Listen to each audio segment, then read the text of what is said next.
Hello everyone, and welcome back to Monsters of the Past Revisited. I am your host, Mr.G, and joining me today is an actual alligator. Please give it up for Gavaleus. Well, actually, I'm a gharial, but, it's a common mistake to make, so I'm not gonna get too upset about that. It's just not the same. Get out of here. Okie dokie. I miss that guy.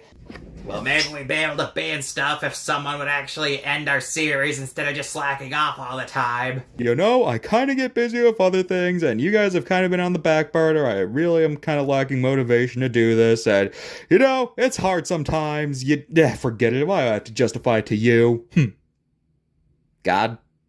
Anyway, in today's subject, we're talking about everyone's favorite reptiles that are really, really ancient, the crocodilians. While crocodiles themselves didn't exist until the late Cretaceous, the crocodile body plan has long been popular in the animal kingdom.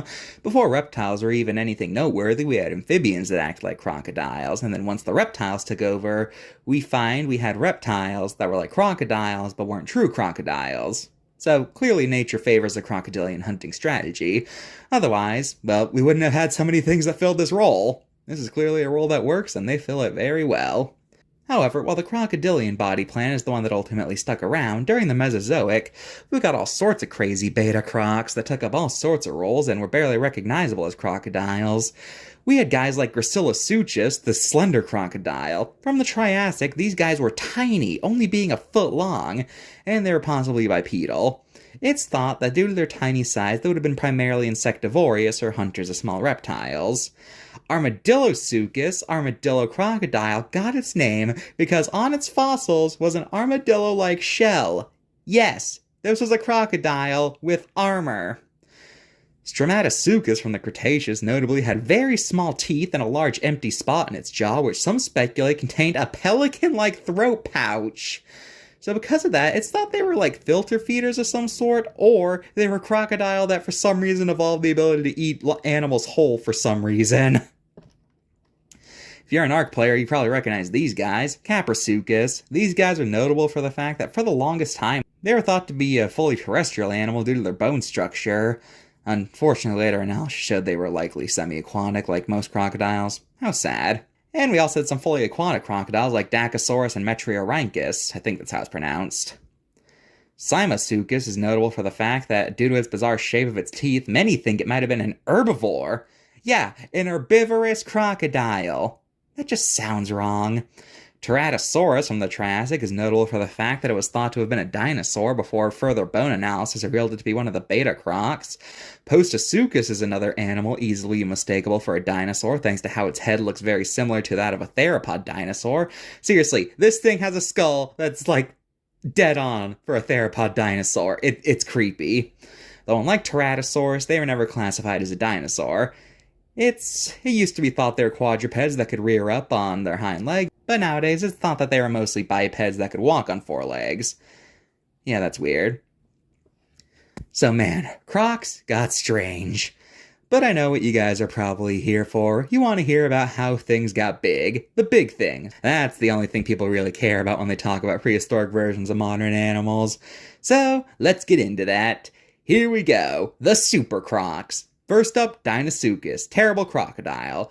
These guys were long thought to be absolutely massive, being similar in size to a T-Rex. But in 2025, studies came out that argued that their sizes has been grossly estimated, and nowadays it's thought they were only 25 feet long at the largest. Another thing that happened in 2025 is it threw its classification into question, as for the longest time, Deinosuchus was classified as a true crocodilian and a member of the same group as alligators and caiman. But these studies argue that Deinosuchus wasn't an alligator or even a true crocodilian. In fact, we don't even have a family for it. How sad.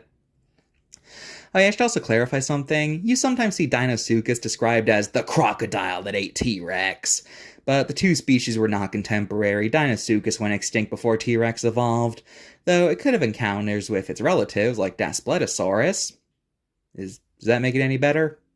I don't know.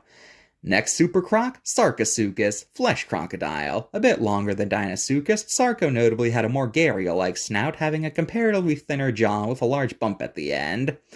Sarcosuchus' diet is not agreed upon. Some argue it was a specialized carnivore like other thin-snouted crocodilians, which is helped by the fact that studies argue they wouldn't have been able to do the death roll, a technique that crocodilians use to hunt big game. But others argue they had their own ways of doing big game hunting, but who knows? Okay, since those two weren't true crocodilians, what do we have left? Well, in the Miocene, there was a large relative of the gharial, Griposuchus. At 33 feet long, these guys are a good contender for largest crocodilian, and also, notably, unlike both of its living relatives, it lived in South America instead of India, which could indicate one of two things. One, the gharial-style crocodilians had a more global range originally, or that they originated in South America and then ended up in India. Interesting to think about. And then we have Purosaurus. Why is it Saurus and not Suchus? Anyway, here we go. What is often thought to be the biggest crocodilian to have ever lived. At 33 feet long at the largest, these guys were caiman and lived in South America during the Miocene. Pretty impressive, huh? These guys would have definitely been a scary sight to come across. I bet you're wondering why all the giant crocodilians died out, leaving only the smaller ones. Well, it's thought that being a giant really wasn't all that helpful for crocodilians. After all, if you're big, you gotta eat more, and as large fauna of the Cenozoic died out, it left small prey animals behind, which favored the smaller and faster predators, and being unable to fill up on smaller prey animals, and unable to keep up with the more agile members of their group, all the big crocodilians died. Or at least that's a theory that makes sense to me. I'm just kind of saying things at this point. Card time! What? Why is it red? Why did you make Dinosuchus red?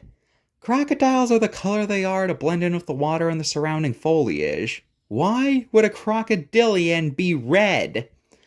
You know what? I'm deducting points. I don't care if we don't technically know its colors, I'm deducting. Anyway, a bigger issue is how big it is. Its size is given at 50 feet long, when nowadays most people think that it barely reached 30. Also on its timeline on the back, it shows it living to the end of the Cretaceous when they died out before that. So 7 out of 10. Gracilosuchus claims it lived alongside huge dinosaurs, but during the time Gracilosuchus lived, dinosaurs were just starting to evolve and wouldn't really have gotten big until a few million years later, so that's an odd statement. 9 out of 10. Postosuchus. This design looks familiar. Anyway, this card came out during the quadruped era, and it makes the baffling claim that they're the ancestor of the dinosaurs. Weird. 8 out of 10. Sarcosuchus, meanwhile, well, it calls it the largest member of the crocodilian family, but crocodilians, first off, not a family, and secondly, Sarcosuchus wasn't even a true crocodilian, so there's two things wrong with that statement. Sarcosuchus also didn't reach lengths of 40 feet long anymore, and they were also found in South America, so 6 out of 10. Well, that's crocodilians for you. Hope you had a good night, everybody.